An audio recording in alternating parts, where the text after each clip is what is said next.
బావా, ఎవరు వాళ్ళు? తెలీదీపా, తప్పించుకున్నారు. బైక్ నంబర్ కూడా లేరు. ఇంతకు ముందు దీపం చంపడానికి వచ్చిన వాళ్లే మళ్ళీ వచ్చుంటారా? అంటే ఈ పని జోస్ను చేసిందా? దీపం చంపాల్సిన అవసరం ఎవరికొచ్చిందిరా? ఆ జైల్లో ఉన్నవాడే ఎవడైనా మనుషులు పంపుతున్నాడా? లేదా వాడి భార్య మనుషుల్ని పంపుతుందా? ఇది నరసింహ చేసింది కాదమ్మా. మరి ఎవరు చేశారురా? అమ్మా,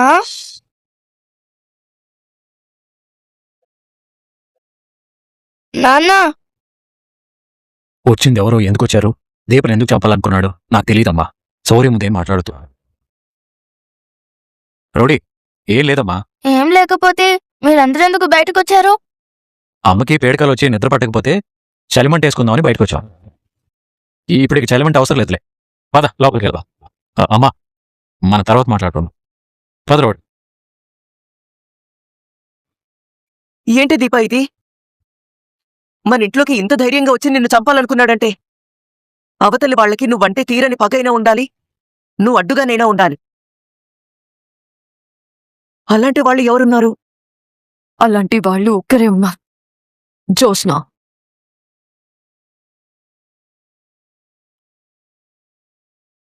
దాని ఊపిరి ఆగిపోయిందని చెప్పరా? జస్ట్లో మిస్ అయింది మేడం. మేడం, ప్లాన్ ఎలా ఫెయిల్ అయింది? వాళ్ళు నిద్ర లేచారు మేడం. దొరికిపోలేదు కదా? తప్పించుకున్నాం మేడం. మీ మొహాలు చూసారా? లేదు లేదు మేడం. డెంట్ వెళ్ళిపోండి, మనం తర్వాత మాట్లాడుకుందాం. ఛ! ఇది మళ్ళీ తప్పించుకో.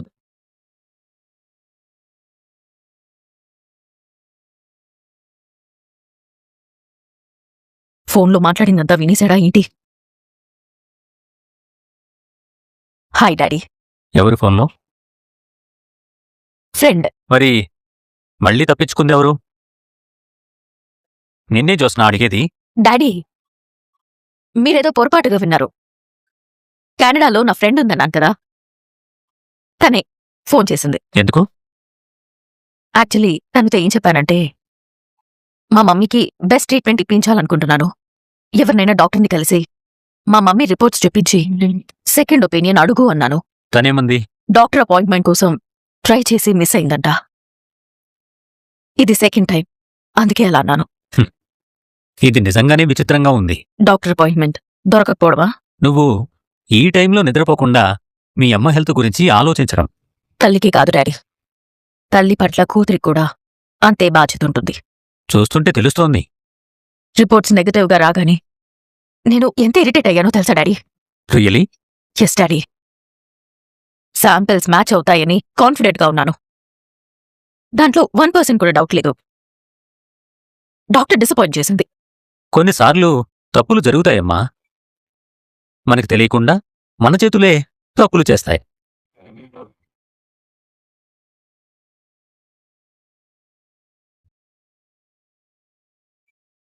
ముందు వాటిని సరిదిద్దాలి.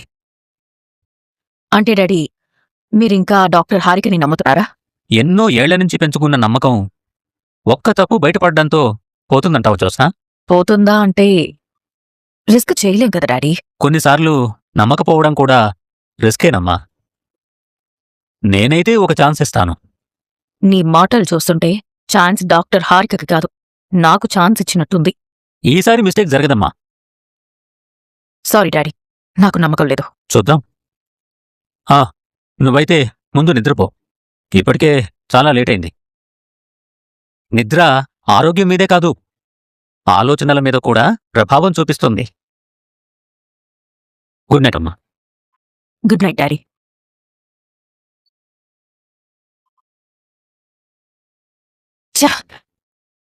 ఆ దీప చచ్చుంటే ముందు ఆ దాసుగాడికి బుద్ధొచ్చేది. మా మమ్మీ బ్రతకడానికి వేరే ఆల్టర్నేటివ్ ఉండదు కాబట్టి ఇక్కడ ప్రాబ్లం కూడా సెట్ అయ్యేది. రౌడీలు తప్పించుకున్నారు సరే, వాళ్ళని బావ చూసుంటే నా మీద అనుమానం వస్తుందా?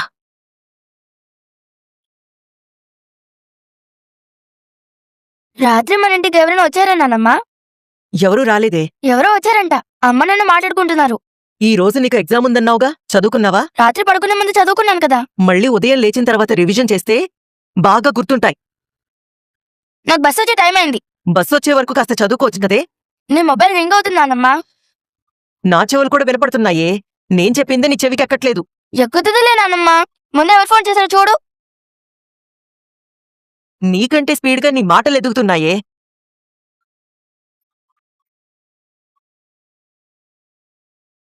చెప్పండి. టిఫిన్ చేశావా? మీరడిగితే కాని నేను తిన్ననుకున్నారా? ఆకలికి ఆహారం సరిపోతుంది, కాని మనసుకి పలకరించే ప్రేమ కావాలి. నిజమైన సంపాదన మన కోసం ఆలోచించే ఒక మనిషిని సంపాదించుకోవడమే. రాత్రంతా నిద్రపట్లేదు. నా పరిస్థితి కూడా అలాగే ఉందిలేండి. సుమిత్ర గురించి ఆలోచించావా? ఇది మరొకటి. గుడికెళ్దామా? అదృష్టం బావుంది. లేకపోతే దేవుడి దగ్గరికే వెళ్ళిపోయేవాళ్ళం. ఏమైంది కాంచనా? దీపని ఎవరో చంపాలనుకున్నారు. నీకెలా తెలుసు? రాత్రి ఇంటికొచ్చారు.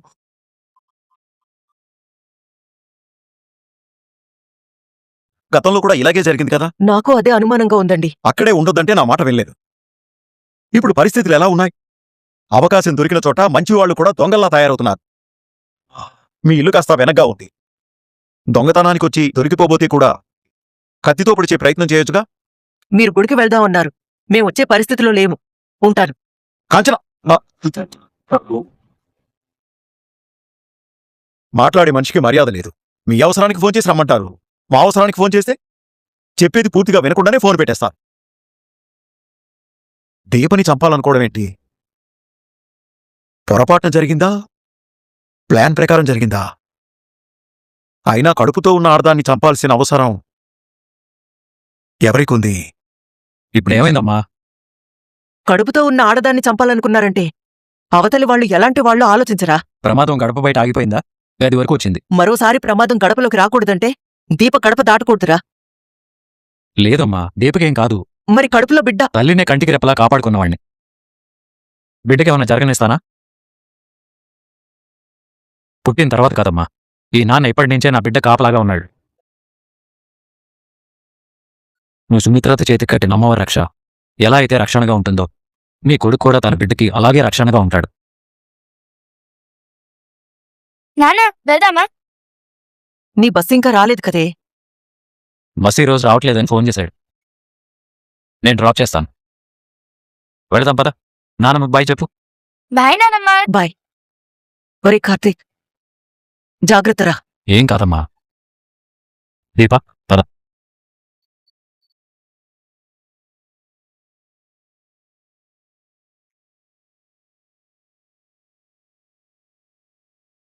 ఎవరికి ఏ ప్రమాదం జరగకుండా చూడు స్వామి.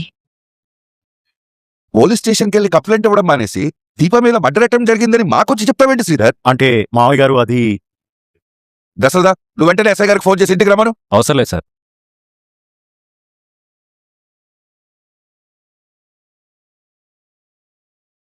చంపడానికి వచ్చిన వాడికి మరో ఛాన్స్ ఇవ్వాలంటావా?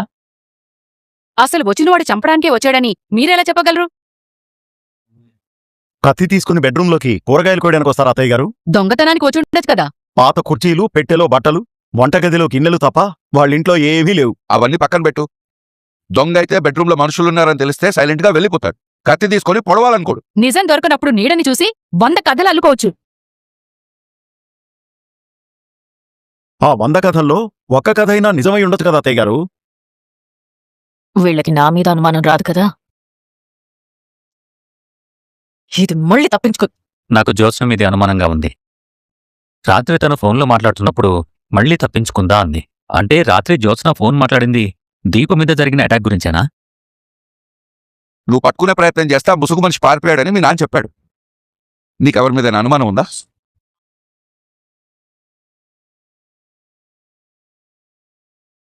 బావ నన్ను చూస్తున్నాడేంటి? కార్తీక్ జ్యోత్స్న చూస్తున్నాడేంటి? నా అనుమానం నిజమేనా? పోలీస్ కంప్లైంట్ ఇవ్వాల్సిందేరా. అప్పుడే వాళ్ళెవరో తెలుస్తుంది. అవసరం లేదు సార్. వాళ్ళెవరో తెలిసింది.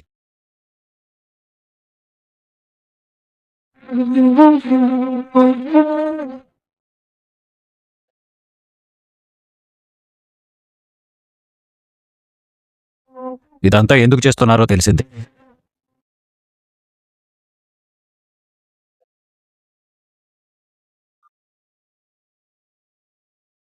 ఎవరా వాళ్ళు?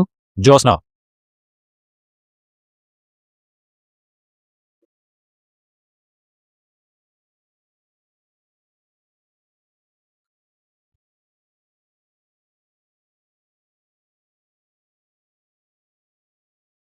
దీపని చంపాలనుకున్నది నేనే అని బావకి తెలిసిపోయింది.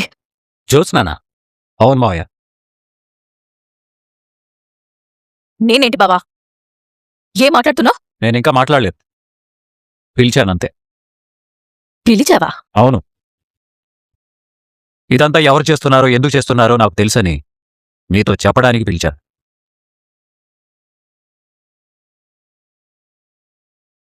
ఎవరు చేస్తున్నారు ఎందుకు చేస్తున్నారు? పెద్ద మేడం గారు లాంటి తెలివైన వాళ్ళు ఇలాంటి వాటిలో హెల్ప్ చేయగలరు. నేనేం చేయగలను బావా? అంతా నీకు తెలుసు అన్నావు కదా. అవును పెద్ద మేడం గారు. తెలిస్తే చెప్పొచ్చు కదరా. ఇది అంత తేలిగ్గా చెప్పేది కాదు పారు. పెద్ద సార్, నేను మిమ్మల్ని ఒకటి అడుగుతాను. మీరు చెప్పే సమాధానమే ఈ సమస్యకి పరిష్కారం కావచ్చు. ఏంట్రా అది? మరి జోస్నా అని ఎందుకు పిలిచావురా? తనతో చెప్తానన్నావు కదా. కంగారు పడపారు. పెద్ద మేడం గారిని వదిలేశాను అనుకున్నావా? లేదా మర్చిపోయాను అనుకున్నావా? ఎవరిని వదలను. కాకపోతే వాళ్ళ వంతొచ్చేంత వరకు వెయిట్ చేశాను. ముందు నువ్వు నన్ను ఏం అడగాలనుకున్నావు అది అడుగు. ఎవరికీ తెలీదు అనుకున్న ఎదుటివాళ్ల రహస్యం మనకి తెలిసిపోయిందనో లేదా ఆ సీక్రెట్ మన దగ్గర ఉందనో తెలిస్తే ఏం చేస్తారు? రహస్యం తెలిసిన వాళ్ళని అడ్డు తొలగించాలనుకుంటారు.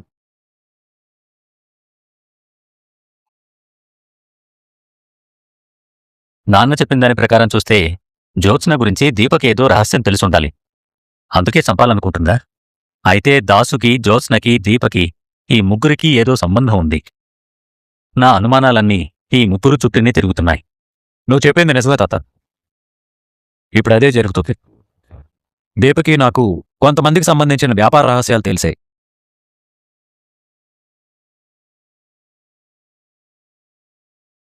ఆ సీక్రెట్స్ మా ద్వారా ఎక్కడ బయటపడతాయో అని చంపాలనుకుంటారు.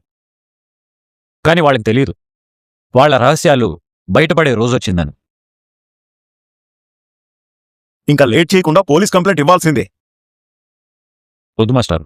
నీకు ప్రమాదం తలపెట్టాలనుకున్న వాళ్ళని కూడా క్షమిస్తావా? క్షమిస్తానో శిక్షిస్తానో ఫ్యూచర్ డిసైడ్ చేస్తుంది మాస్టారు. ఈ విషయాన్ని ఇక్కడితో వదిలేండి. నువ్వు ఇలా అంటావని నేను బావతో చెప్పడానికి వచ్చాను. అతడికి తెలియదు కదా. ఆరోగ్యం బాలేని మనిషికి ఇలాంటివేం చెప్తావరా? థ్యాంక్స్ మాస్టర్, అతకి నిజం చెప్పనందుకు. అది కాదురా, నా మాట విను. రోజులు అసలే బాగోలేదు. నువ్వు ఆ వైరాగడి జోలికి వెళ్ళకు. నీ భార్య డెలివరీ అయ్యే వరకు నువ్వు సైలెంట్గా ఉండు. వాడి సంగతి తర్వాత చూద్దాం.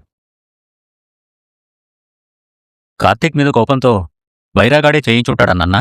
వాడికి తప్పితే ఇలాంటి వెదవబుద్ధులు నీకెవరికుంటాయి? క్రిమినల్ ఇంట్లోనే ఉంది తాత. త్వరలోనే సంఖ్యలు వేయిస్తాను. బావకి నా పుట్టుక గురించి తెలిసినట్టుంది. అందుకే నా మీద అనుమానం వచ్చినా సూటిగా అడగట్లేదు. ఇదంతా చేసింది వైరాగాడే అయితే వాణ్ణి వదలకూడదు మామయ్య గారు. మాస్టర్, ఆధారాలు దొరకనంత వరకు అందరూ పెద్ద మనుషులే. దొరికేదే జస్ట్ మిస్ అయింది.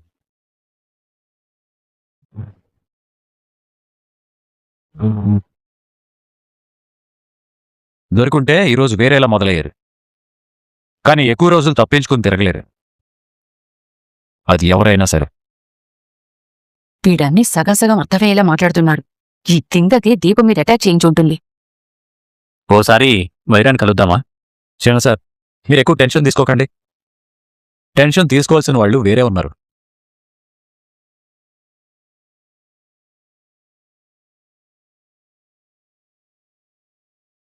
మీరు అర్థం చూసుకోండి. ఏం చూసుకోవడం మోరా కార్తీక్? జ్యోత్స్న రిపోర్ట్స్ మ్యాచ్ అవ్వలేదని డాక్టర్ చెప్పిన దగ్గర నుంచి సుమిత్ర మరింత డల్గా తయారైంది.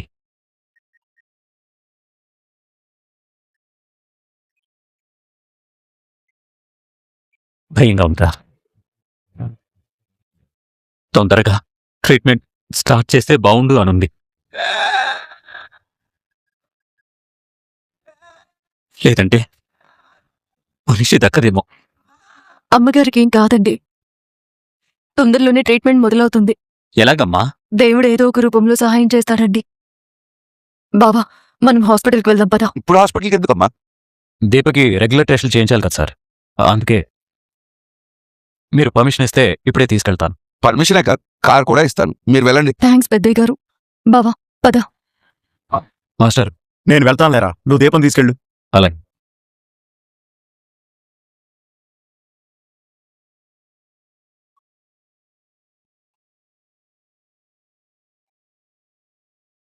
దీపా ఇప్పుడు హాస్పిటల్కి ఎందుకు? నేనింకా ఎవరో ఏదో చేస్తారని ఎదురు చూస్తూ నా తల్లిని చంపుకోలేను బావా. అది కాదు దీపా. నువ్వింకేం మాట్లాడుకు బావా, పద. జోష్న తరపున సారీ చెప్పడానికి మీరొచ్చారా? అలా అని మీరెందుకు అనుకుంటున్నారు? నా మీద, నా హాస్పిటల్ మీద చాలా పెద్ద అలిగేషన్ వేసింది కదా. మా మావయ్య మీకు క్లారిటీ ఇచ్చారు కదా డాక్టర్. మా సుమిత్రతకి ట్రీట్మెంట్ మీరే చేస్తున్నారు. మా సుమిత్రతకి బోన్ మ్యారో ట్రాన్స్ప్లాంటేషన్ మీ చేతుల మీదే జరుగుతుంది.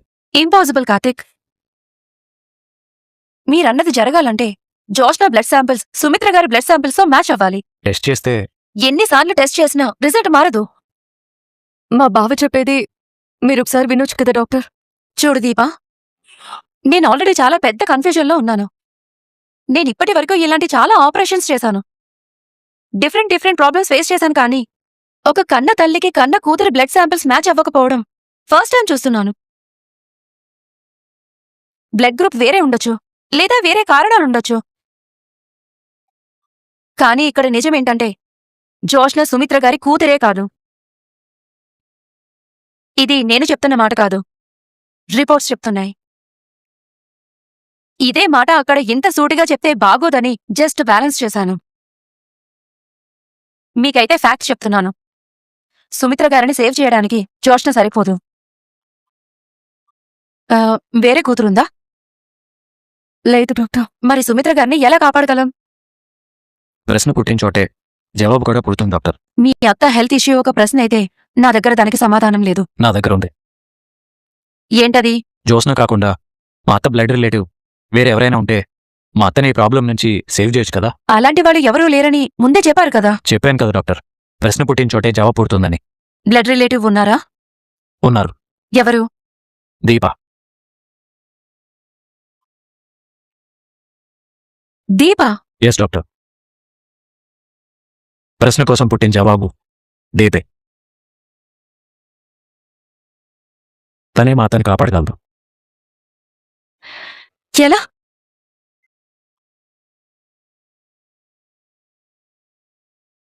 చెడు లక్షణాలున్న మనవారి కంటే మంచి లక్షణాలున్న శత్రువే ఎంతో మేలని ఊరికే అనలేదే. నీలాంటి వాణ్ణి చూసే అన్నారు. మరి నీలాంటి వాళ్ళని చూసి ఏమన్నారు? దీపని ఎందుకు చంపాలనుకున్నావే? అలాగే నీతో చెప్పానా? నిన్ను పెంచిందాన్ని, నీకు నా విద్యలని నూరిపోసిందాన్ని. నీ బుద్ధెలాంటిదో నాకు తెలీదా? అయితే వెళ్ళి చాటి వెయ్యి. పోయేది నా పరువే. అయితే సైలెంట్గా ఉండు. ఇప్పుడు దీపేం చేసిందని దాన్ని చంపించాలనుకోవడానికి నువ్వే నమ్మదు గ్రాని. ఆపవే చెప్పావు గాని. నేను పువ్వులు తల్లో పెట్టుకున్నాను, చెవుల్లో కాదు. ఇంతకు ముందు దీపని ఎలా చంపించాలనుకున్నావో ఇప్పుడు కూడా అలాగే చంపించాలనుకున్నావు. కాకపోతే నీ అదృష్టం బాగుండి నింద ఆ వైరాగడి మీదికి పోయింది. నువ్వు బావమాయలో పడకు. అయినా వాడంటే నువ్వు ఏంటి వారసురాలు కాదన్నట్టు మాట్లాడుతున్నాడు. అసలు నిజాలు తెలుస్తాయి, తొందరలోనే తేలతాయి అంటున్నాడు. బావ ఊరికే గాలం వేస్తూ ఉంటాడు. మనం తొందరపడ్డామో దొరికిపోతాం. ఏంటే దొరికిపోయేది నీ బొంద? ఆల్రెడీ దొరికిపోయాం.